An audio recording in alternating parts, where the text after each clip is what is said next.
পাকিস্তানি সশস্ত্র বাহিনী ভারতের মিথ্যা অহংকার ভেঙে চুরমার করে দিয়েছে এবং বিশ্বকে উপলব্ধি করিয়েছে যে এই অঞ্চলের সকল রাষ্ট্র সমান। বৃহস্পতিবার এমনটাই মন্তব্য করেছেন পাকিস্তানের প্রধানমন্ত্রী শাহবাজ শরীফ।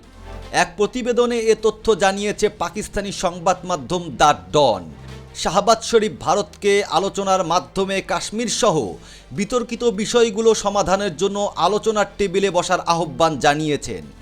কামরায় PAF বিমান ঘাঁটি পরিদর্শনকালে পাকিস্তান বিমান বাহিনীর কর্মকর্তাদের এক সমাবেশে ভাষণ দেওয়ার সময় শাহবাজ শরীফ বলেন, আপনারা কেবল বিশ্বের মানসিকতায় পরিবর্তন করেননি, বরং এই অঞ্চল এবং বিশ্বের সমীকরণও বদলে দিয়েছেন।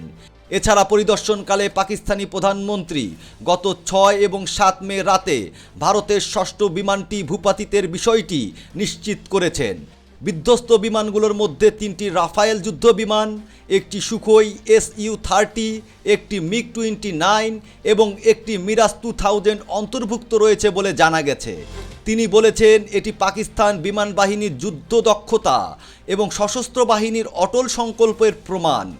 মানববাহী বিমান ছাড়াও পাকিস্তানি বিমান বাহিনী মোট 85টি ভারতীয় ড্রোন ধ্বংস করেছে, যার মধ্যে একটি ইসরায়েলে নির্মিত হেরেন UAV এবং 84টি কোয়াডকপ্টার এবং নজরদারি ড্রোনও রয়েছে। এর আগে পাকিস্তান সামরিক মুখপাত্র লেফটেন্যান্ট জেনারেল আহমেদ শরীফ চৌধুরীর সঙ্গে এক যৌথ সংবাদ সম্মেলনে পাকিস্তান বিমান বাহিনীর senior officer air vice marshal Aurangzeb Ahmed ঘোষণা করেছেন, সাম্প্রতিক সংঘর্ষের সময় পাকিস্তান বিমান বাহিনী ভারতীয় বিমান বাহিনীর বিরুদ্ধে 6-0 ব্যবধানে জয়লাভ করেছে।